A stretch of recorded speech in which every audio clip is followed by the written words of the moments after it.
तो भाई लोग आ चुकी है क्रिप्टोनियन की क्वीन यानी कि सुपर गर्ल। इस मूवी के अंदर भर भर के एक्शन सीन्स हैं और सच में मूवी इतनी अमेजिंग है कि ये तुम्हारा दिमाग हिला देगी। कहानी की शुरुआत होती है सुपर गर्ल के बर्थडे वीक से, जो अलग अलग प्लेनेट्स में अपने बर्थडे को एंजॉय करने के लिए पार्टियां कर रही है। इसी बीच सुपरमैन उसे धरती पर आने के लिए बोलता है, लेकिन वो उसे इग्नोर कर देती है। अगले सीन में एंट्री होती है मूवी के विलन की, जो एक छोटी लड़की के माता पिता से उनके सारे हथियार लेने के लिए आया है। लेकिन तभी वो विलन उस लड़की के भाई को मार देता है और उस लड़की का पिता खुद बचने की कोशिश करता है, लेकिन वो उन दोनों को भी मारकर उसका पूरा घर जला देता है और लड़की बेचारी कुछ नहीं कर पाती है। रूथी अपने पिता की तलवार को लेकर अपनी फैमिली की मौत का बदला लेने के लिए निकल पड़ती है और वो पहुंचती है एक क्लब में, जहां पर सुपर गर्ल अपना बर्थडे मना रही है। उस लड़की को एक खोजी चाहिए जो उस विलन को उसे ढूंढ कर ला के दे, तो वो उसे जान से मार दे। बदले में वो कहती है, जो उस विलन को मेरे पास लाएगा उसे ये तलवार गिफ्ट में मिलेगी। इस मूवी में आपको इंसान तो देखने को मिलेंगे ही नहीं, पता नहीं कौन कौन सी वैरायटी के अजीबोगरीब क्रीचर्स भरे पड़े हैं। तभी एक क्रीचर उस लड़की पे से तलवार छुड़ाकर भागने लगता है और हमारी नशेड़ी सुपर गर्ल उससे कहती है कि तलवार वापस कर दे, लेकिन वो मानता नहीं है क्योंकि लातों की भूत बातों से मानती नहीं है। फिर नशे में वो उसकी धुनाई कर देती है और तलवार को लाके उस लड़की को दे देती है। अब लड़की के दिमाग में एक थॉट आता है कि जब ये मुझे बचा सकती है तो मेरे पिता के कातिल को भी ढूंढ सकती है। तो रूथी उसका पीछा करते करते उसके स्पेसशिप में पहुंच जाती है, लेकिन सुपर गर्ल उससे बिल्कुल मना कर देती है कि मुझे इस लफड़े में बिल्कुल नहीं पड़ना। दूसरी तरफ वो विलन सुपर गर्ल के स्पेसशिप को चोरी करने के लिए आते हैं, लेकिन सुपर गर्ल का कुत्ता क्रिप्टो भागते हुए उनकी तरफ दौड़ते हुए जाता है। तभी वो विलन कुत्ते को जहरीला इंजेक्शन दे देता है और सुपर गर्ल के स्पेसशिप को लेकर भाग जाता है। फिर सुपर गर्ल टेंशन में अपने क्रिप्टो को एक वैद्य के पास ले जाती है। डॉक्टर उसे बताती है कि इस जहर का एंटीटोड वो विलन अपनी गर्दन में लटका के घूमता है और इस कुत्ते को बचाने के लिए तुम्हारे पास 3 दिन है। फिर सुपर गर्ल अपनी घड़ी में टाइम सेट करके निकल पड़ती है उसे ढूंढने के लिए। सुपर गर्ल उसे ढूंढने के लिए बस से जाती है, लेकिन रास्ते में लड़कियों का एक ग्रुप आता है और उस बस को हाईजैक कर लेता है और फिर होती है वहाँ पर फाइट। क्योंकि सुपर गर्ल के पास उस टाइम पे कोई पावर नहीं है तो वो वहाँ पर हार जाती है और वो स्पेस सूट पहनकर येलो सन के पास जाने की कोशिश करती है, लेकिन तभी उस लड़की को पता चल जाता है और वो बिना हेलमेट के उसमें धक्का दे देती है, जिसकी वजह से कारा की पूरी बॉडी जमने लगती है। लेकिन वो ढकते ढकते येलो सन के पास जा पहुंचती है और उसकी पावर्स वापस आ जाती हैं। और फिर क्या, फिर सुपर गर्ल दिखाती है अपना असली रूप। पहले वो उस बस को बचाती है, फिर अपने लेजर बीम से उन लड़कियों को हराकर उन्हें किडनैप कर लेती है और उनसे उस विलन का पता पूछती है। फिर सुपर गर्ल रूथी के लिए कुछ शॉपिंग करके पहुंच जाती है प्लेनेट बिल्की। तो वो दोनों एक डाइनर में बैठी होती है, तभी वहाँ पर एक क्रीचर आता है और वो कहता है कि इस छोटी लड़की को मुझे दे दो, लेकिन सुपर गर्ल उससे विकिंस का पता पूछती है। तभी वो कहता है कि इसका चार्ज अलग लगेगा। तो हमारी सुपर गर्ल मैडम कहती है, ठीक है तू मुझसे पंजा लड़ा ले, अगर मैं हारी तो हम दोनों तेरे साथ चलेंगे, लेकिन अगर तू हारा तो मुझे उस चूतिए का पता बता दियो। वो कहता है चल ठीक है, देखते हैं तुझमें कितना दम है, और वो पंजा लड़ाने को रेडी होता है। लेकिन तभी एक बड़े भाई साहब की चुल्लू मचती है, वो उसमें धक्का देकर आता है और कहता है नहीं यहाँ कर आजा, मैं हूँ, मुझसे लड़ा। तो मैडम जी कहती है आजा, तेरी भी गर्मी शांत कर देते हैं। और पंजा लड़ाते टाइम वो उसे हराती नहीं है, उसका हाथ ही तोड़ देती है और इसी वजह से पूरी फोर्स सुपर गर्ल पर गन तान कर खड़ी हो जाती है कि अब कहाँ भागोगी सुंदरी। तभी सुपर गर्ल वो डायलॉग मारती है, वही वाला जो फाइट से पहले हर हीरो देता है, बाबू किसी को मम्मी की याद आ रही हो तो घर चले जाओ वरना फिर मुझसे मत कहना। और फिर करती है वो उनकी तगड़ी तरह से धुनाई, बहुत बुरी तरीके से पीटती है, इधर मार उधर मार,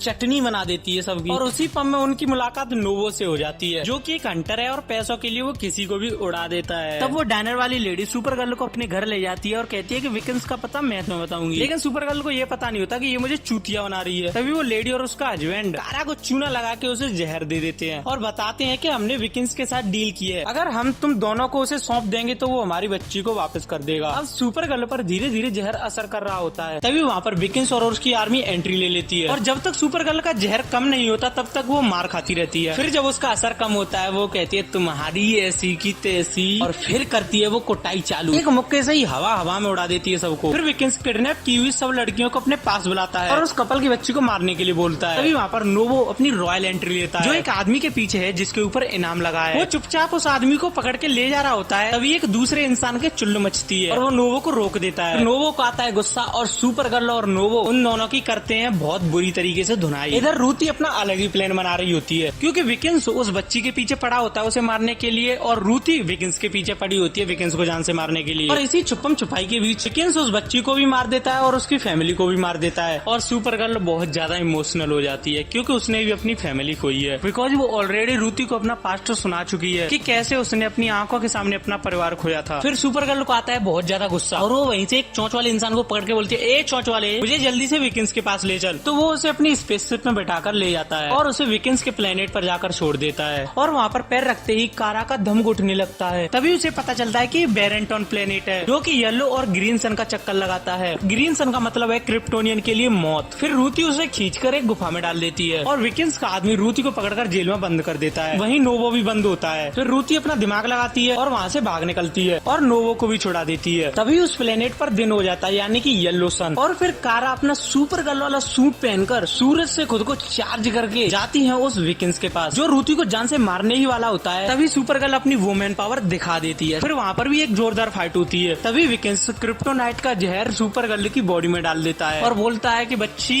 ऐसे ही मैं विलन नहीं बना। और वो अपने एक आदमी से बोलता है कि मार इसे। वहाँ पर नोवो फिर से एंट्री ले लेता है अपनी बाइक से और उस आदमी की मुंडी को काटकर अपने बैग में पैक कर लेता है। विकिंस को उस जहाज से नीचे पटक देता है, लेकिन विकिंस बच जाता है और रूथी के साथ ही लटका रहता है। नोवो अपने ग्रेनेड्स से उस स्पेसशिप को पूरा का पूरा डिस्ट्रॉय कर देता है और सुपर गर्ल उन आदमियों से लड़ते लड़ते नीचे गिर जाती है और वो स्पेसशिप के अंदर बंद होकर पानी में डूब जाती है। सुपर गर्ल अपनी पावरफुल लेजर्स की मदद से उस स्पेसशिप और पानी को चीरते हुए ऊपर उड़ जाती है और येलो सन के सामने अपने आप को फुल चार्ज करके रूथी को भी बचा लेती है। लेकिन विकिंस के स्पेसशिप में बाकी लड़कियां भी फंसी होती हैं, तो वो उन्हें बचाने के लिए भी जाती है। इधर विकिंस रूथी को जान से मारने की प्लानिंग में है, लेकिन सुपर गर्ल कहती है बाबू मेरे होते हुए ये नहीं कर पाओगे। और फिर दिखाई जाती है हमें एक स्लो मोशन फाइट, जो देखने में कुछ ज्यादा ही जबरदस्त है। एक एक सीन बड़ी बारीकी से दिखाया जाता है, जिसको देखने में आहा अलग ही आनंद आता है। उस फाइट को देखने से पता चलता है कि आखिर सुपर गर्ल की स्पीड कितनी है। रूथी को मौका मिल जाता है विकिंस को जान से मारने का, लेकिन सुपर गर्ल उसे रोक लेती है इमोशनल स्टोरी सुना सुना के। फिर रूथी मान जाती है। विकिंस सोचता है कि मैं तो बच गया, लेकिन उसे क्या पता था कि उसकी अम्मा उसके सामने ही खड़ी है। सुपर गर्ल एक तलवार उसके पेट में और एक तलवार उसकी गर्दन में घुस देती है और वो दुनिया से कट लेता है। फिर वो क्रिप्टो को अपने साथ लेकर धरती पर आ जाती है सुपरमैन के पास और कहती है कि अब मैं लंबे टाइम तक यहीं रहूंगी। यानी कि सुपरमैन की अगली मूवी में हमें सुपरमैन और सुपर गर्ल एक साथ देखने को मिलेंगे। तो मिलते हैं अगली वीडियो में, तब तक मुझे बताओ कि ये मूवी आपको कैसी लगी। अपना रिव्यू कमेंट में जरूर देना और चैनल को जल्दी से सब्सक्राइब कर लो, बिकॉज ऐसे ही धमाकेदार मूवी रिव्यूज चैनल पर आते रहेंगे।